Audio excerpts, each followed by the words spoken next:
Our final speaker today, we're circling back for a very short talk by Tyler Norris, who started us off today.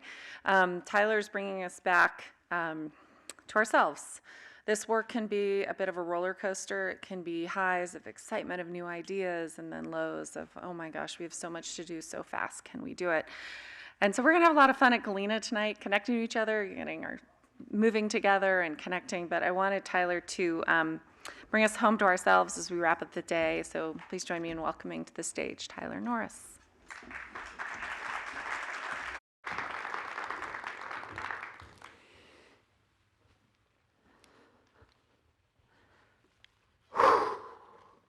That's a lot today, yeah? Energy, our food, our forests, now ourselves. How are we? How are we doing? I lead a mental health philanthropy that was endowed by the Providence Health System, and our role has been to reverse deaths of despair and improve human flourishing. And my daughter's pretty astute. She's 29. She reminded me the other day that in the previous century, Dad, lifespan in the United States increased by 24 years. And in the last 7 years, we've been declining. And her question of me is a good one, and it's kind of for all of us on our watch, is, what have you been doing? What have you been doing? That the collective impact of what our production is to reduce lifespan.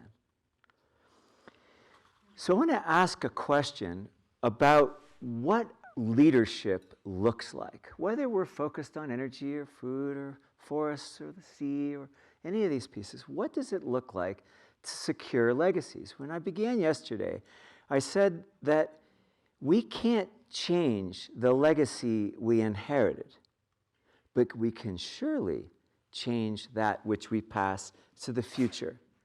So as with the kids, I want to ask the question, what shall it be? What kind of a legacy are we leaving? And how do we create those vital conditions that allow us to flourish in the first place?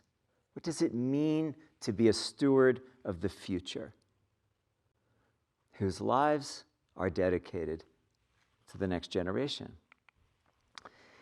So when Wellbeing Trust got started a few years ago, we partnered with the Robert Wood Johnson Foundation and Trust for America's Health to sort of look at what are the trends around our mental health and well-being and how are we dying, particularly deaths from suicide, opioids and other drugs and alcohol. And as you can see from this slide, basically over the last decades, every decade, rates of those ways of dying have doubled. We've increasingly. And in the last couple of years, accelerated by COVID, we have reached what we feared most about 7 years ahead of the target. If there was any one gift of COVID, it's that we have all recognized how vulnerable we are to our own mental health and well-being. How many of you, I can't see a thing out there, how many of you have struggled with your own mental health and well-being, or somebody very close to you has struggled mightily in this period? Right? Anybody feeling somehow insulated from all of that? No, I don't think so. Now, Idaho, where I grew up as a kid, and I'm glad to be able to spend more time here, is a place where we actually have a very difficult time talking about mental health. We have a very difficult time talking about it because of stigma, kind of who we think we are. We don't talk about guns. Some of these things are very difficult. Mental Health America, who we work very closely with as a national partner, ranks the states. Idaho, I could share you a little bit more. I'm just going to focus on our youth. If you look at the prevalence of youth mental illness and lack of access to care, we're 50th out of 51. Behind us, only Nevada, our neighbor, with a similar kind of culture. So we have a very interesting opportunity, and we talk a lot among Idaho leaders here about how can we see the future of our state if this is how we're faring. What shall we be? So it's as we've been talking today, well, where should we focus? Kind of first say, well, where's the cause? Well, there's a whole number of individual level factors. Where people are lonely, we lack some sense of purpose, many young people, a sense of belonging or actually being welcome, right? We see systemic elements such as a fragmented access to care. How many of you actually have struggled, or somebody you know have struggled to find meaningful, good mental health support when you need it, right? Many of us have, even if you have health coverage. Social and community conditions, food insecurity, housing insecurity, racism, people advocating or challenging queer community or indigenous community, excluding folks, our drivers. All of these are resulting in the so-called deaths of despair. So when you think about if there's a systemic, multi-causal problem, where do you go to fix that? Now, much of what we do, and you'll even hear me talk about it, is focused on policies and practices and resource flows. How do we change that? And also the resources and connections. But really, it's about how are we thinking and how are we conversing. Now, our work at Wellbeing Trust is focused on three things. Get the care right, integrated whole person care, no wrong door. What quality now means for our clinicians is physical health and mental health and social needs. In other words, we'll talk with you concurrently about your diabetes and your depression and your food insecurity. Anything less than that, that's not quality anymore. That's what quality care needs to look like.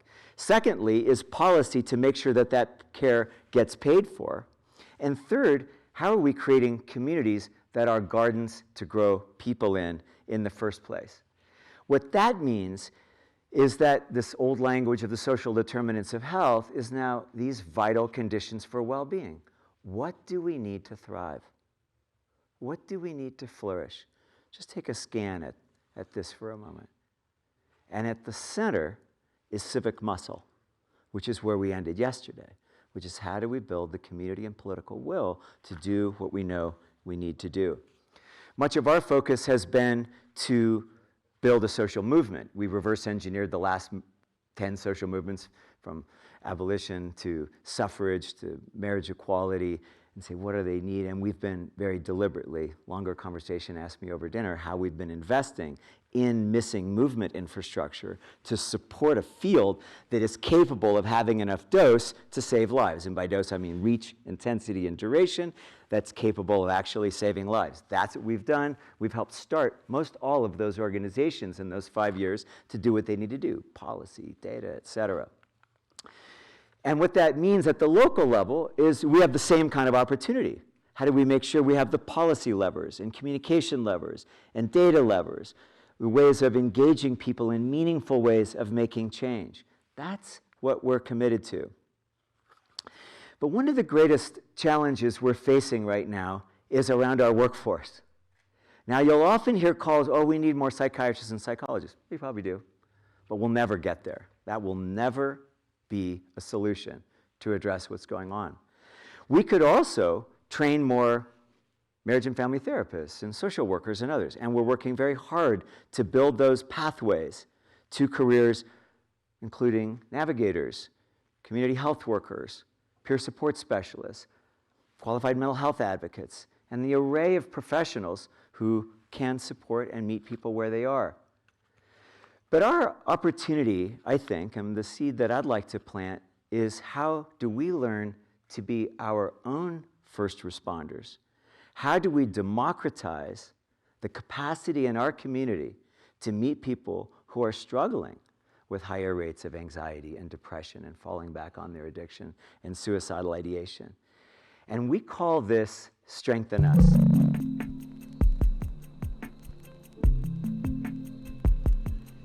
This is mental health. It's how we think, feel, and act. We all have it.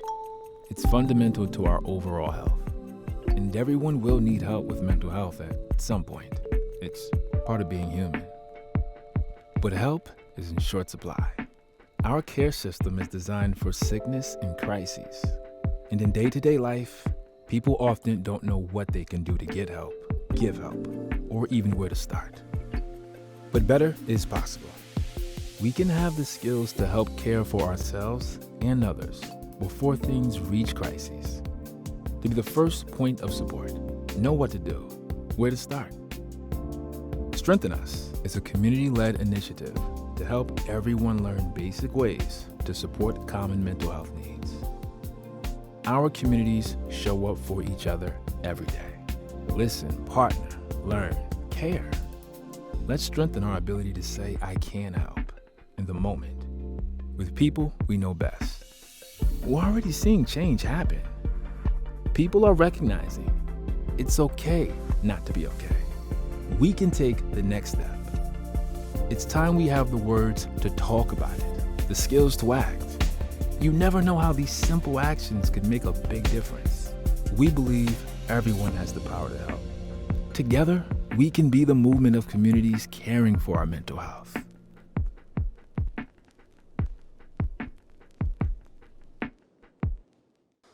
So I'm a local kid who grew up here and struggled as a kid.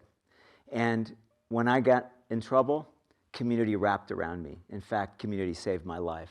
And I've dedicated my life and my career to helping transform and find ways and pathways for people who struggle.